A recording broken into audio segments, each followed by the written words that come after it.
Hey there, welcome back to High Infidelity, the best channel for cheating stories. Like and subscribe to channel for more spicy stories. Now, let's get into today's story video. I had a revenge affair after I suspected my wife of having a second affair. People expect me to feel remorse. I really don't. I met my then future wife 10 years ago, and we began dating soon after. We were both around 15 years old at the time. Our relationship was usually fantastic.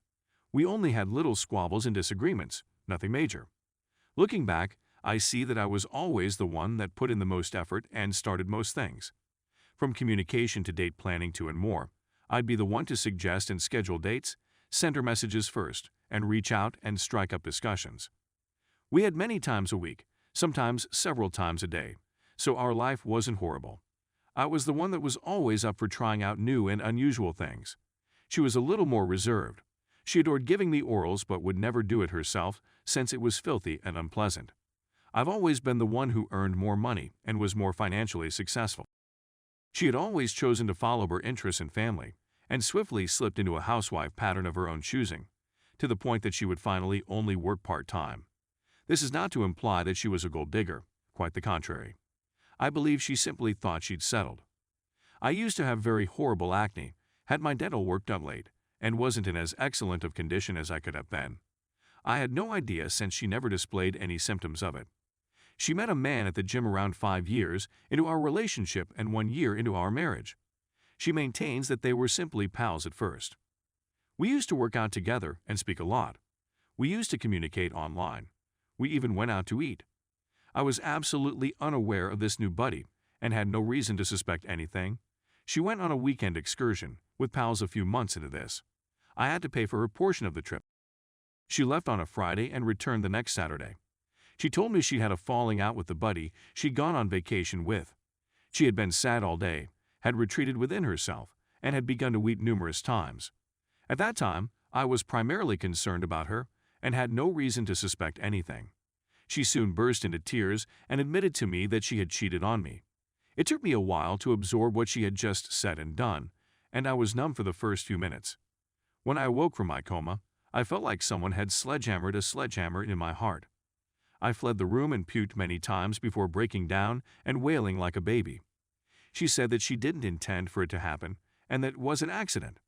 She couldn't stop herself because she felt such a strong desire, such a profound connection. However, when she awoke in the morning following their first night together, she understood what she had done. That he didn't care about her, didn't love her, and was just interested in her for her money, and that she didn't love or care about him either, and that it had been a fleeting infatuation. To make matters worse, she confessed to doing things with him that she had always refused to do with me, since emasculating me by having an affair apparently wasn't enough. I had loved her from the day we met, and I had always felt pleased that our relationship had survived storms when others had failed.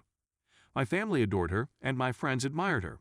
I'd always been told how fortunate I was, and I'd boasted about having such a beautiful girlfriend and, subsequently, wife. All this time, I tried my best to lavish her with love, to surprise her with presents, and to let her know how much she meant to me. She would always come first for me, that I was prepared to give her an oral because she loved it, and that she did not reciprocate. For me, her joy was always paramount. Anger and despair were soon to follow. I'd shout at her while tears streamed down my cheeks. I asked her why she did it, how she could do this to me, and if she still loved me. Her response was that she didn't know why, that she had been weak and had been engrossed in the moment. She urged me to forgive her and give her another opportunity. She was very honest with me and immediately departed the gym, which turned out to be needless since, when I attempted to confront him, I discovered that he had also bailed.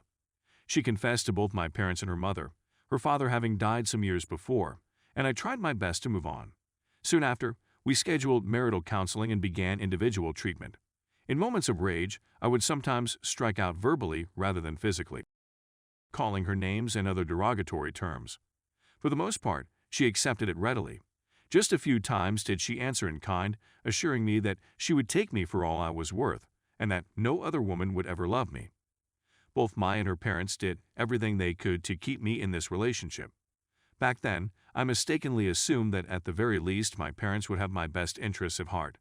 They informed me that errors occurred, but that we could overcome them and develop as a marriage and as individuals. Despite everything, she loved me. It took me months to get beyond this, for the rage and disgust to fade. I never loved her the same way I did before, but I grew to like this new person, or so I thought. She was prepared to go to any length to help us recover and make it work. Following her outbursts, she signed a postnuptial arrangement in my favor, forsaking almost all of my assistance. She took the initiative a lot more, and our life really improved as a result. After that, I was hesitant to give her an oral. I was appalled by the concept itself. We've always put each other first in almost everything. She then had unprotected intercourse with the AP. Despite how much she enjoyed it before, she never complained. She was also ready to do a lot more things with me now, which she later explained when I asked her if I was that repulsive to her or why she was willing to do these things with him. The fact that she wasn't with me profoundly wounded her, and she wanted to make amends. For a few years, we were truly happy. I began going to the gym on a daily basis, and other issues I had, such as acne, went away on their own. As time passed, I stopped checking in on her and ceased accusing her of wrongdoing. She seldom goes out on her own anymore, and when she does, it's generally with common friends. Everything was perfect, or so I thought until about a year ago. After a reorganization at work, I met a female coworker. We hit it off right away, had similar interests, and got along beautifully. We would exchange texts, stay later at work to talk, and do other things. I had no intention of taking this somewhere inappropriate at this time. I'm not sure why, but the interaction I was having with this coworker brought out a lot of past resentment, suspicion, and hatred. I did all I could to forgive and forget, but I never got over it. If I could control myself, if I could keep things from spiraling out of control, why couldn't she? The fact that she seemed to face no repercussions for her actions, and that everyone who knew her had so quickly forgiven her, fueled my animosity. I began to check on her again. I examined call logs and messages, and lo and behold, I discovered precisely what I expected to see at this point. While I was at work, I received a flood of calls from a man I had considered one of my closest friends up until this point. I was furious at first and had half a mind to kick her out of the house, but then I just went cold. I discovered that I didn't care anymore, that discovering this in one fell swoop erased whatever affection or residual relationship I still had for her. The next day, I met with the coworker and began my own romance. It was therapeutic, and it assisted me in shedding a weight on my mind and mental health that I was unaware of. I was happier and more liberated than I had been in years. I also contacted a divorce lawyer soon after. At this point, all I wanted to do was get out. I stayed out more and more, didn't bother making excuses, and avoided my wife as much as I could. There was no way she would notice, and I can honestly say I didn't care. It took her a week to muster up the nerve to approach me and inquire about what was going on. At that time, I admitted my guilt. I informed her that I was aware of the phone calls. I informed her that I knew she hadn't told me about her secret communication with him. I told her I suspected she was having another affair or was planning one. Then I informed her about my own affair, in great detail. As horrific as that may seem, seeing her in the same pain and crushing her in the same manner that she had previously crushed me felt liberated. She started to scream and howl. She puked in the living room. She yelled first, then apologized. She insisted that it wasn't like that. She hadn't had an affair with him. That they were preparing a surprise birthday celebration for me. Then she did something unexpected, particularly after I informed her I wanted a divorce and had my own affair. She begged me to remain with her, to try to make this work, and she told me she loved me more than anybody else. At that moment, I just left and went to a hotel. I've severed all communication with her and refused to acknowledge her existence. That's how it was 2 weeks ago, because her mom lives over 500 miles away. She is currently residing with my parents, of all people. Other individuals, including common friends, relatives, and even my parents, have sent me messages. From begging me to contact her to threatening and demeaning me. From telling me she's suicidal, hardly eating, and determined to make this work no matter what, to demanding I ask forgiveness for my misdeeds, my parents were the only people with whom I had direct contact, whom I have subsequently lost all regard for.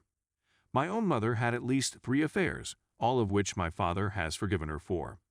That might have been one of the reasons my mother, in particular, sided with her all those years ago.